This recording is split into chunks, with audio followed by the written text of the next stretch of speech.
हमारा जीवन किस हद तक हमारे पुराने कर्मों का नतीजा है।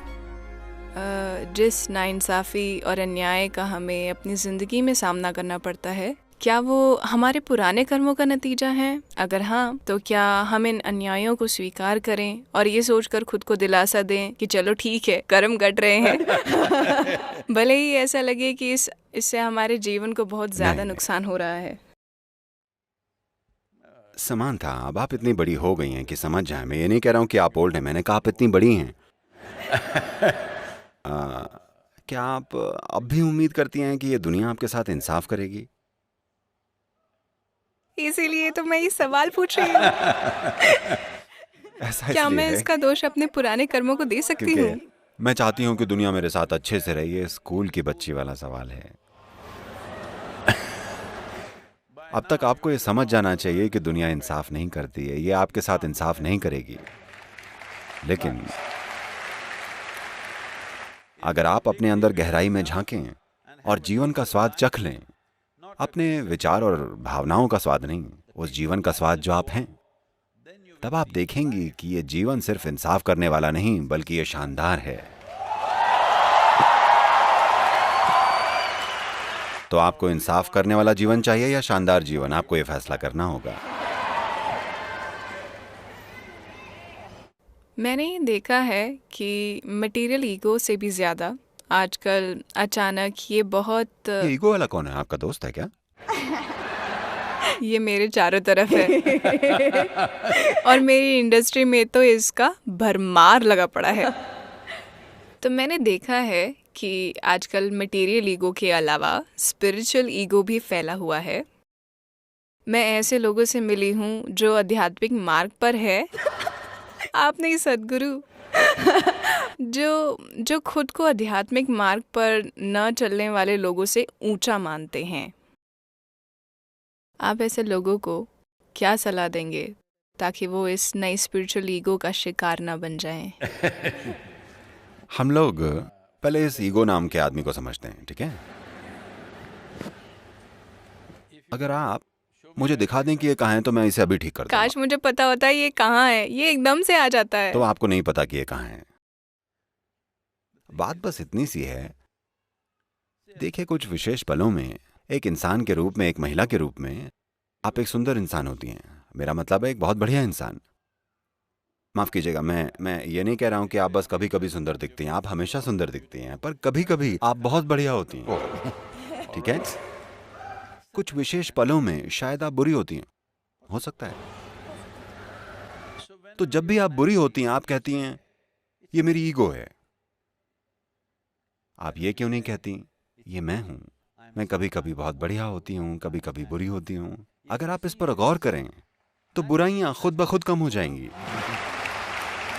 लेकिन अगर आप कहें कि जब भी आप बुरी होती हैं ये मिस्टर ईगो ऐसा करता है, और आपको पता भी नहीं है कि वो कहाँ है, ना आपके पास उसका पता है, नहीं आपके पास उसका फोन नंबर है, तो इस बंदे को कैसे ठीक किया जाए? तो यही सबके जीवन में चल रहा है।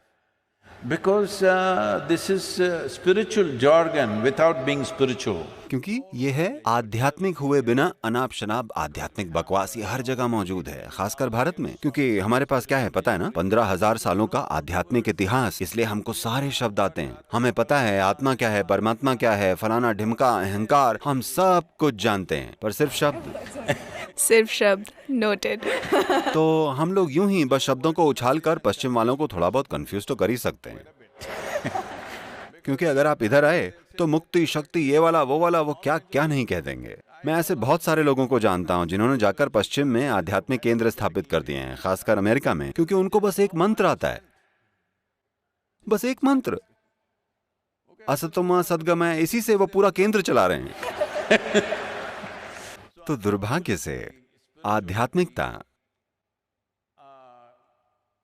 कुछ मायनों में वहां पहुंच गई है। आध्यात्म वहां इसलिए पहुंच गया है क्योंकि समाज में इसकी जरूरत है और स्रोत उतने हैं नहीं। इसके चलते लोग यहां वहां ऐसी चीजें बना रहे हैं।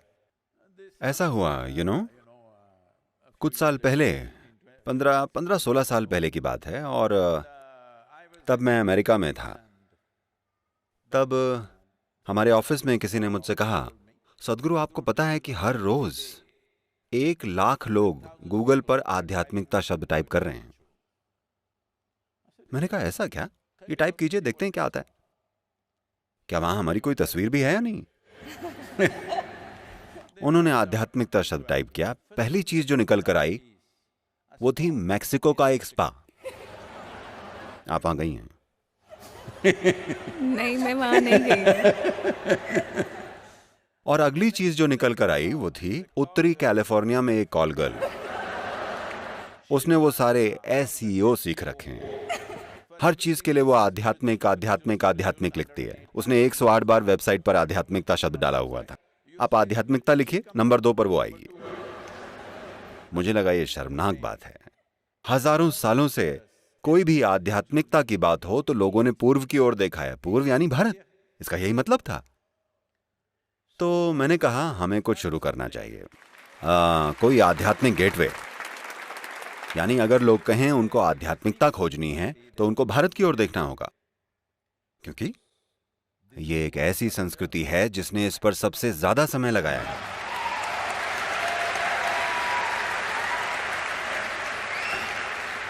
Maximum amount of time exploring human consciousness and the mechanics.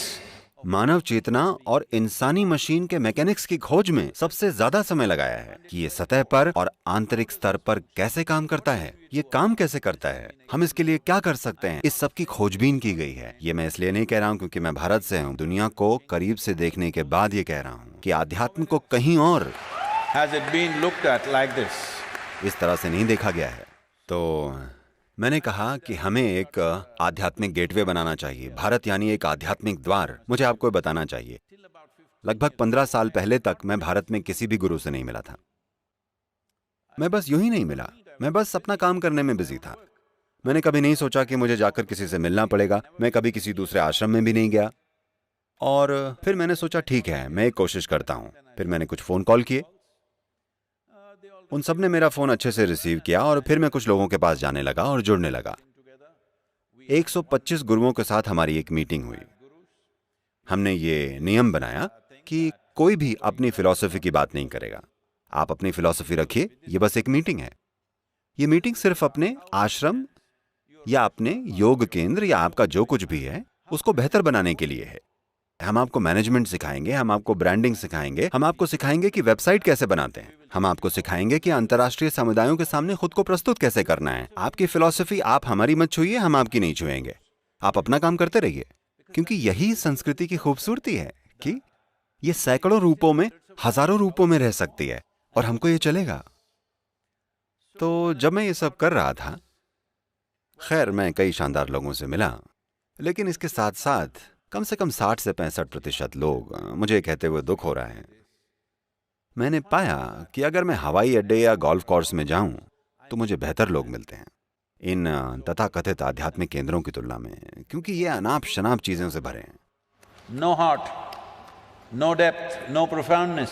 कोई दिल नहीं है, न कोई गहराई है, न गहनता है। बस एक एक मंत्र है, एक एक बकवास है, एक फिलॉसफी है जो उन्होंने कहीं से पढ़ ली है। ये ऐसे ही चल रहा है, इसे बदलने की जरूरत है। तो लोगों में ये गहराई लाने के लिए जैसे जैसे लोग मेरे करीब आते जाते हैं, मैं उनके साथ ज्यादा से ज्यादा कठोर होता चला जाता। जो मेरे बहुत करीब हैं उनके लिए मैं बेहद निर्दयी हूँ। Yes. क्योंकि आध्यात्म में बस सत्यनिष्ठा लेकर आना इतना मुश्किल है। क्योंकि जैसे ही वो आध्यात्मिक होते हैं, बस थोड़े से, जैसा आपने कहा, आप इसे आध्यात्मिक ईगो कह रही हैं, मैं इसे आध्यात्मिक हवा कहता हूं। जैसे ही उन्हें आध्यात्मिक हवा मिलती है, वो हवा के बुलबुले उनके सिर में घुस जाते हैं। अचानक वो अजीब हो जाते हैं। वो ऐसी बातें करने लगते हैं जिनका वजूद नहीं है। वो ऐसी बकवास बोलना शुरू कर देते हैं जिन्हें कोई नहीं समझता। अगर आप कुछ बोलें, कुछ भी बकवास जो आप कर रहे हैं, तो आपके सामने मौजूद लोगों को वो समझ आना चाहिए, नहीं तो आप बोल ही क्यों रहे हैं? क्योंकि कुछ बोलने का मकसद लोगों को ये समझाना है कि आप क्या कह रहे हैं। नहीं, अगर मैं कुछ ऐसा कहूं जो आपकी समझ में ना आए तो मैं बड़ा हो जाऊंगा और आप छोटे। ये कचरा है, ये बहुत ज्यादा समय से चलता आ रहा है।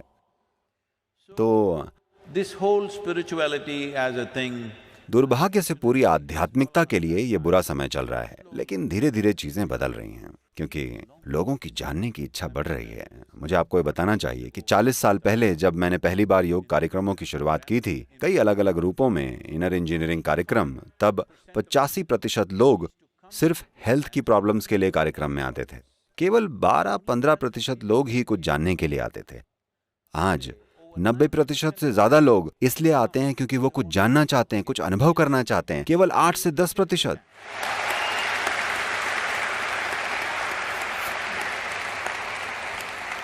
केवल 8 से 10% ही सेहत से जुड़े इश्यूज के लिए आ रहे हैं, जो कि इंसानी चेतना में एक बहुत महत्वपूर्ण बदलाव है। अब अगर इस ईगो वाली बात की बात करें तो ये एक चीज है जिसे हमें ठीक कर लेना चाहिए। देखिए, आपके अंदर सिर्फ एक इंसान है या 2? मुझे लगता है एक। आपको लगता है एक? मैं एक ही कहूंगी। एक। इसका मतलब है आप एक इंडिविजुअल हैं। इंडिविजुअल शब्द इनडिविजिबल से आया है, यानी जिसके और टुकड़े नहीं किए जा सकते। ये अच्छा है कि आप एक व्यक्ति हैं, कि आप इंडिविजुअल हैं। अगर आप 2 हैं तो आप या तो स्किज़ोफ्रेनिक हैं या आप किसी के वश में हैं। साइकेट्रिस्ट और एग्जॉर्सिस्ट। या तो मनोचिकित्सक या ओझा को आना पड़ेगा। तो ये बहुत महत्वपूर्ण है कि हर कोई इसे समझ ले। आप आत्मा, परमात्मा, अहंकार, ये वो चीजों के बारे में मत बात कीजिए। आप इंडिविजुअल हैं, एक व्यक्ति हैं। आप किस तरह के हैं? क्या आप एक बहुत बढ़िया व्यक्ति हैं या एक बुरे व्यक्ति? बस इस एक चीज को फिक्स कर दीजिए।